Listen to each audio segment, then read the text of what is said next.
outside! I said outside! Now! 4 minutes. That's all it would have taken. 4 more minutes in a coffee shop that smelled like burnt beans and stale cigarettes. 4 minutes to close a case. 4 minutes to make 2 years of sacrifice mean something. But those 4 minutes never came. And the man responsible? He wore a badge. Step outside. The words cut through the air like a knife. Agent Marcus Reid looked up from his coffee, his heart suddenly pounding in his chest. Across from him sat Vincent Torres, one of the most dangerous drug suppliers on the West Coast. They'd been talking for 20 minutes. Just 20 more and Vincent would give up the location. The location that would end everything. "Officer, I'm just having coffee. Is there a problem?"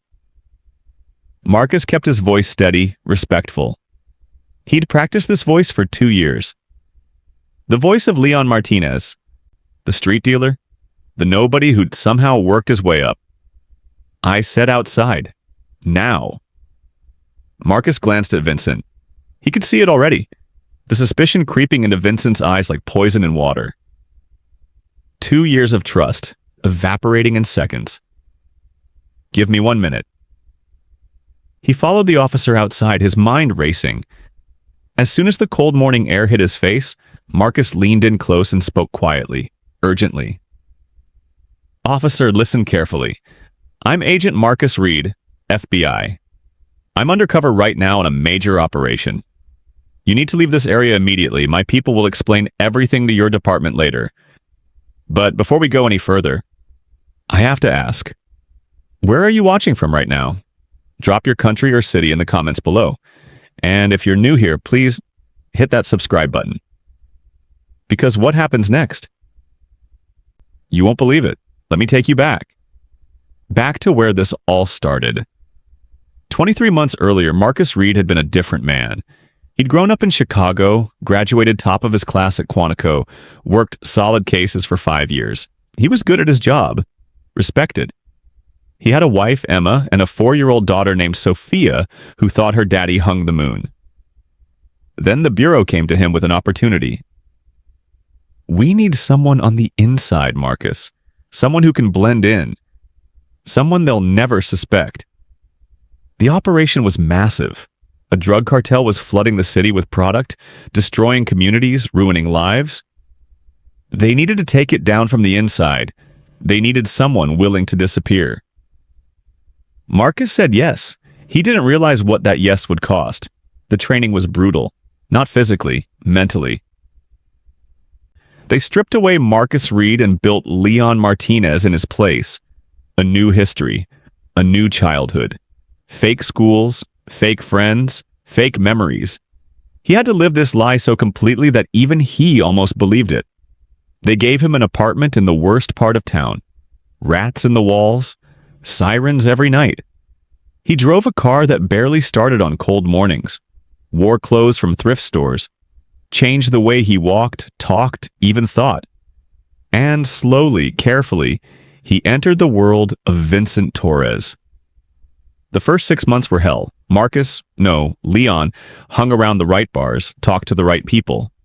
He got into fights to build credibility, took beatings to prove he wasn't a snitch, moved packages without asking questions.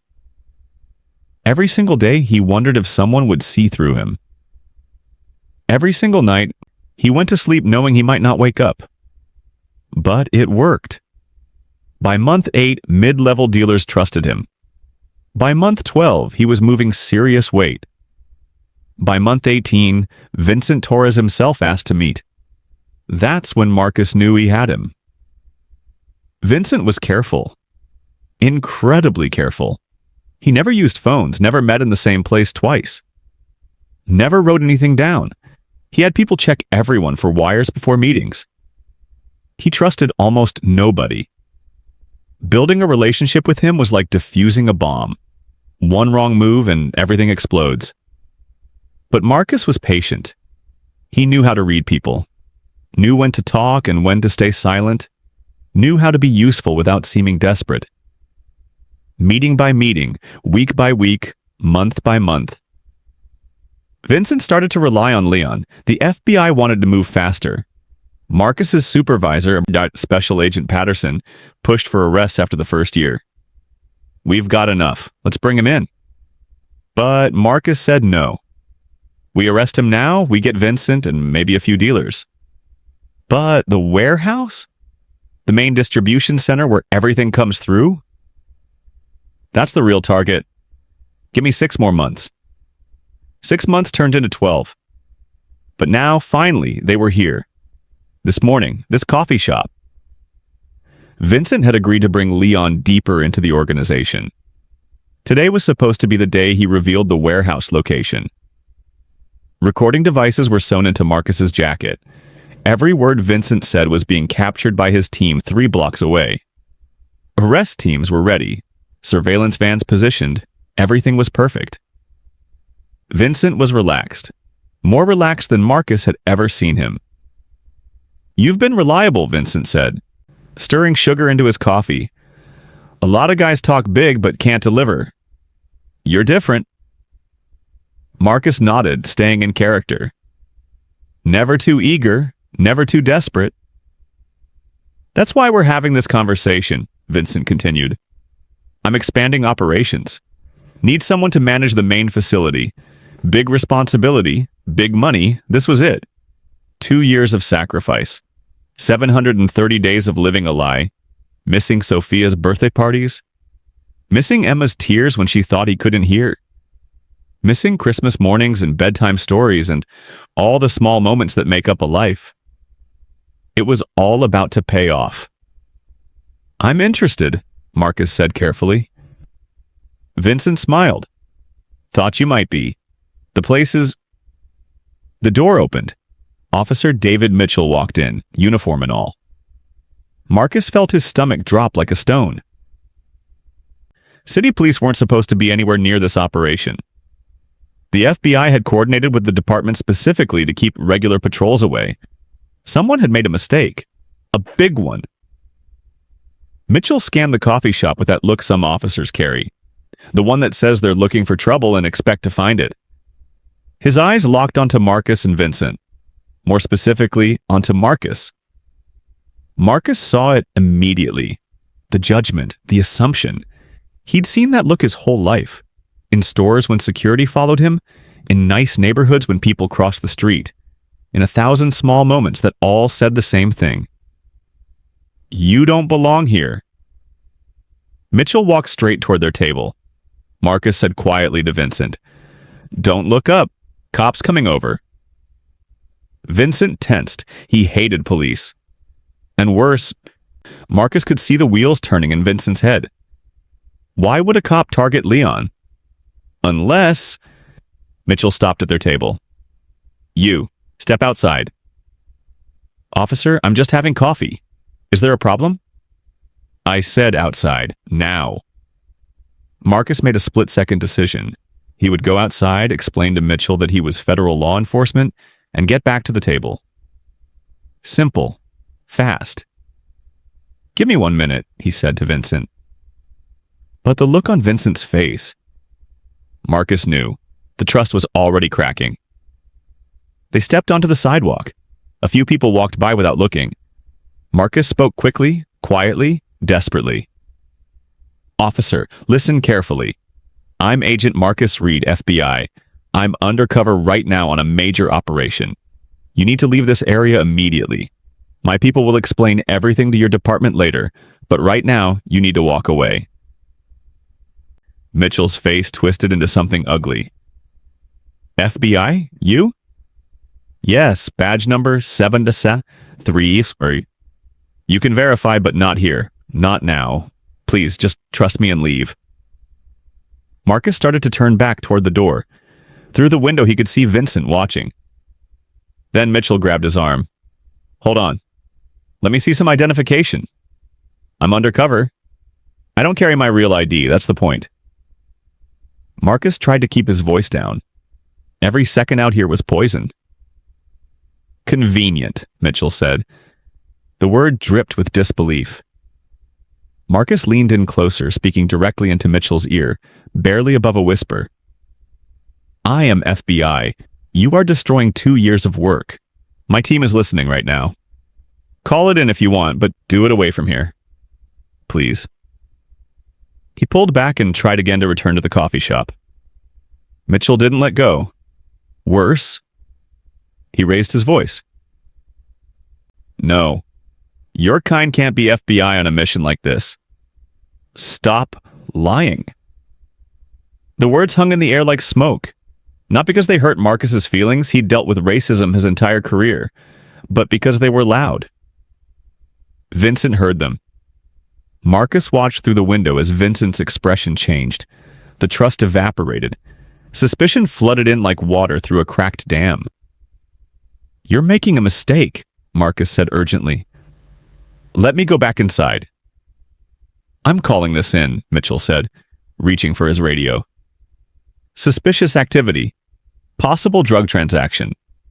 I'm telling you, I'm federal, and I'm telling you to stand down. Inside the coffee shop, Vincent stood up. He dropped cash on the table. More than the coffee cost. He was leaving. Marcus felt 2 years of work collapse in real time. You just destroyed an FBI operation, he said to Mitchell. Sure I did, Mitchell replied, his voice thick with sarcasm. Vincent walked out the side exit. He didn't run. That would draw attention. He just walked quickly like a man who suddenly remembered somewhere else he needed to be. Marcus's radio hidden in his collar crackled to life. What just happened? Why is the target moving? It was Patterson. His voice was tight with controlled fury. There was nothing Marcus could do. If he ran after Vincent now, it would confirm every suspicion. If he stayed, Vincent would disappear into the city like smoke. The operation was over. Officer Mitchell just burned me, Marcus said into the radio. He didn't care anymore if Mitchell heard. 3 blocks away, FBI agents were scrambling. They'd watched the whole thing through directional microphones and surveillance cameras. They saw Vincent leave. They could arrest him right now, but without his confession about the warehouse, they'd only get him on minor charges. His lawyers would have him out in hours, and the rest of the organization would scatter. Patterson made the call. Let him go. Quick question for everyone watching. Have you ever had a moment where one person ruined something you worked really hard on? Something that mattered? If yes, type yes in the comments below. Because what Marcus was feeling in that moment, I don't think there are words for it. Mitchell was finally starting to realize something was wrong. The way Marcus was talking into his collar, the professional tone, the specific language. Who are you talking to? My FBI team. The ones who just watched you destroy a 2-year undercover operation targeting a major drug cartel. A black sedan pulled up. Special Agent Patterson stepped out. His face showed exactly how angry he was. He held up his badge to Mitchell. Special Agent Patterson, FBI. What's your name, officer? Mitchell went pale. I'm Officer David Mitchell. City Police. Officer Mitchell, did this man identify himself as a federal agent? He said he was, but what? Silence. I asked you a question, officer. Why didn't you believe a man who told you he was FBI? More silence. Mitchell looked at the ground. Patterson stepped closer. Was it because Agent Reid is black? Did you assume a black man couldn't possibly be a federal agent on an important case? I was just doing my job. Your job? Patterson's voice was ice. Your job was to patrol according to the coordination we set up with your department. This area was supposed to be clear for exactly this reason. But even ignoring that, when Agent Reid told you who he was, you didn't just disbelieve him. You shouted. You made a scene. You said, and I quote from our recording, "Your kind can't be FBI on a mission like this." Patterson let that hang in the air. Want to explain what you meant by your kind? Mitchell had no answer. We have everything on audio, every word. Agent Reid identified himself. He explained the situation. He begged you to leave. And you refused to believe him because of your own prejudice. Do you have any idea what you've done? The full weight was settling on Mitchell now. His face showed something between panic and denial. Patterson wasn't finished. 2 years.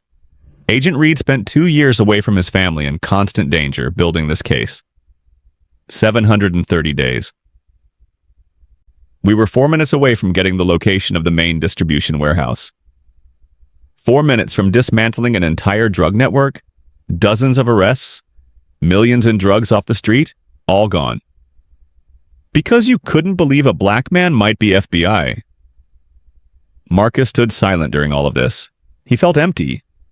Not angry anymore, just exhausted.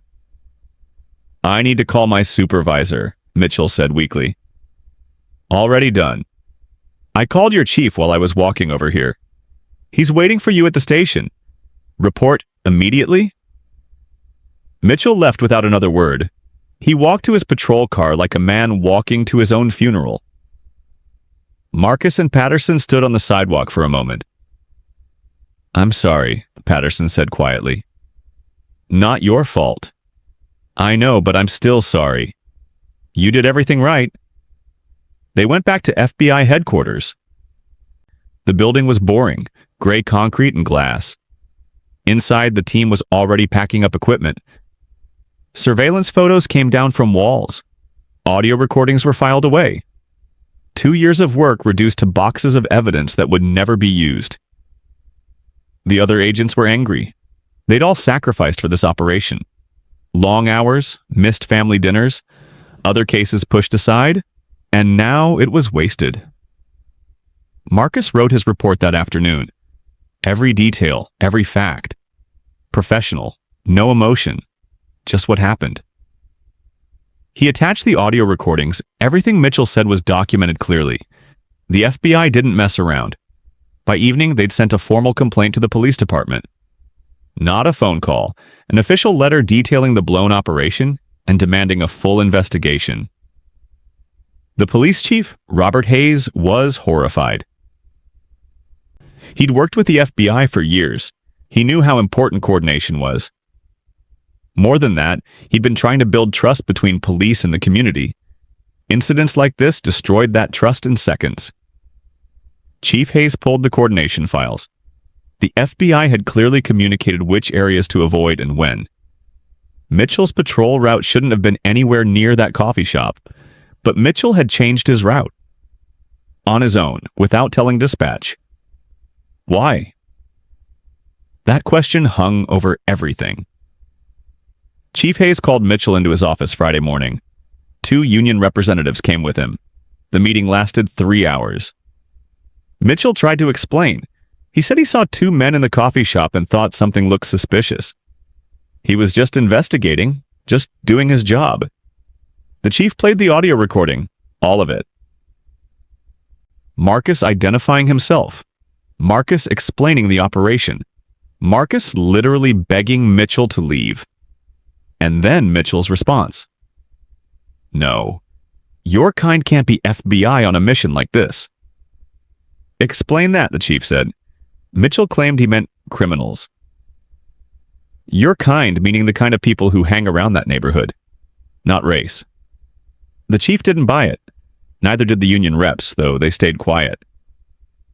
You had 3 chances to walk away, Chief Hayes said, when Agent Reid first told you who he was, when he quietly explained in your ear, when he told you about his team. 3 chances. And instead, you shouted accusations loud enough for the suspect to hear. Even if race wasn't a factor, which I don't believe, your actions showed terrible judgment. Mitchell had no defense. The investigation moved quickly. Internal Affairs interviewed Mitchell's previous partners. A pattern emerged. Small comments about certain neighborhoods, assumptions about certain people. Nothing that had triggered formal complaints before, but enough to paint a picture. One former partner described Mitchell as someone who saw threats everywhere in certain communities but was relaxed and friendly in others. Another mentioned that Mitchell often assumed the worst about people based on appearance. The evidence piled up. This wasn't one bad moment. It was a pattern of behavior that had finally caused serious damage. On Monday morning, Chief Hayes made his decision. Officer Mitchell, your actions destroyed a 2-year federal investigation. You ignored direct communication from an FBI agent. You let personal bias override professional judgment. And you've shown a pattern of discriminatory behavior. Effective immediately, you are terminated from the police department. Mitchell tried to argue. The union tried to negotiate, but the chief had made up his mind. The evidence was too clear, the damage too severe. Mitchell was done. The firing happened fast, but the consequences moved slower. The FBI couldn't restart their operation. Vincent and his entire organization had vanished. The warehouse location remained unknown. The cartel moved everything, probably to a different city, maybe a different state. Months of surveillance after the incident turned up nothing. Vincent was too smart. He knew something had gone wrong at that coffee shop. Even if he wasn't sure exactly what, that was enough. He disappeared like a ghost. Marcus returned to regular FBI work, but first, he took a few weeks off, spent time with his family. Sophia was 6 now. She'd been 4 when the operation started. 2 years. He'd missed 2 years of her life. His wife Emma understood. She'd always understood. But understanding didn't make it easier. 2 years of worry for nothing. 2 years of their daughter asking when daddy was coming home for real, not just for visits. Going back to a normal desk job felt strange. Marcus had lived as Leon Martinez for so long that being himself again took adjustment. No more looking over his shoulder constantly. No more lies. No more danger. It should have felt good. Mostly it just felt sad. The other agents on the team scattered to new assignments. Patterson retired 6 months later. He never said it was because of the blown operation, but everyone knew. The disappointment had taken something out of him. The police department made changes. New training on coordinating with federal agencies. New policies about checking investigation databases before acting. New sensitivity training. Though that always felt like closing the barn door after the horses had already escaped. Chief Hayes gave a press conference. He explained what happened in general terms without naming names. He acknowledged the department's failure. Promised to do better. The community activists weren't satisfied, but at least he tried. Mitchell fought the firing through his union. The case went to arbitration. He claimed he was being scapegoated, that anyone would have made the same call, that the FBI should have coordinated better. The arbitrator listened to all the evidence, the audio recordings, the witness statements. The pattern of behavior. In the end, the termination was upheld. Mitchell's career in law enforcement was over. He tried to get hired in other cities, other departments. But the story had spread. Not widely to the public, but within law enforcement circles, people knew. The cop who destroyed an FBI operation because of racism. No department wanted that liability. The drug cartel? It continued operating. Somewhere. New players filled the gaps in the market. The drugs kept flowing. People kept getting addicted. People kept dying. The cycle continued, unbroken. Let me ask you something. Do you think Mitchell deserved to be fired, or was it too harsh? Drop your thoughts in the comments. Marcus sometimes thought about those 4 minutes. If Mitchell had walked in just 4 minutes later, everything would be different. Vincent would have given up the warehouse location. The arrest would have happened. The operation would be a success story told to new FBI recruits for years. 4 minutes. The difference between success and failure, between 2 years of sacrifice meaning something and meaning nothing. Marcus didn't hate Mitchell. Hate took too much energy. He felt disappointed. Disappointed that some people still couldn't see past skin color. Disappointed that racism could destroy so much with such casual ease. Disappointed that doing everything right wasn't always enough. The FBI kept the case file open technically, but everyone knew it was dead. You don't come back from that kind of blown cover. The cartel would never trust anyone who'd been near that situation. Vincent would never let his guard down again. The opportunity was gone forever. Statistics say it costs about $100,000 per year to run a deep undercover operation like Marcus's. 2 years meant $200,000 in taxpayer money, not counting agent salaries and equipment. All wasted in one encounter that lasted less than 10 minutes. But the real cost wasn't money. It was the drugs that stayed on the street. The people who got addicted because the cartel kept operating. The families destroyed. The lives lost. You can't put a number on that. But it was real. Chief Hayes mandated that all officers in the city complete a 4-hour course on implicit bias. Most sat through it resentfully, checking their phones, counting the minutes. A few paid attention. Maybe one or two actually changed how they thought about things. Maybe the FBI reviewed their coordination protocols with local police. Added more safeguards, more communication, more redundancy. But everyone knew that systems only work if people follow them. And people are unpredictable. Marcus got a commendation for his work on the operation. A piece of paper that said he'd performed with distinction under difficult circumstances. It sat in a drawer at home. He never framed it. Sophia started first grade, made friends, learned to read. Marcus went to every parent-teacher conference, every school play, every soccer game. He'd missed enough already. Sometimes at night, he wondered if it was worth it. Not the operation specifically, but the whole career. The danger, the time away from family, the constant weight of the job. He never came to a clear answer. Patterson's retirement party was well attended. People told stories about cases over the years. Successes, mostly. Nobody mentioned Vincent Torres or the blown operation. It was too raw still. In his speech, Patterson said something Marcus never forgot. We do our best with what we control. The rest is just life happening. Don't let the failures define you more than the successes. Easy to say, harder to live. The neighborhood where the coffee shop was located didn't change. Same problems, same poverty, same crime. The FBI operation had been supposed to help, cutting off the drug supply, giving people a chance. Instead, everything continued exactly as before. Vincent Torres was never arrested. Years later, Marcus would occasionally search for his name in FBI databases. Nothing ever came up. He'd either quit the business or gotten much better at hiding. Either way, he was gone. The coffee shop closed down about a year later. Not because of the incident, just because it wasn't making enough money. A phone repair store opened in its place. Life moved on. Mitchell's name occasionally popped up in online forums where fired police officers complained about their treatment. He stuck to his story, that he'd been treated unfairly, that he was just doing his job. Some people believed him, most didn't.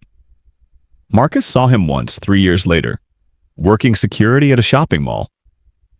They made eye contact across the parking lot. Neither approached the other.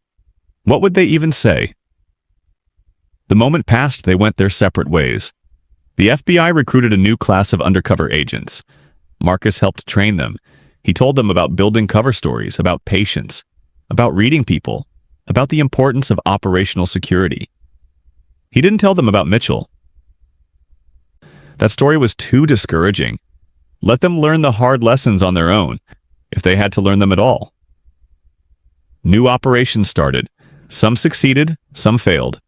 The work continued because it had to. Crime didn't stop, so neither did the people fighting it.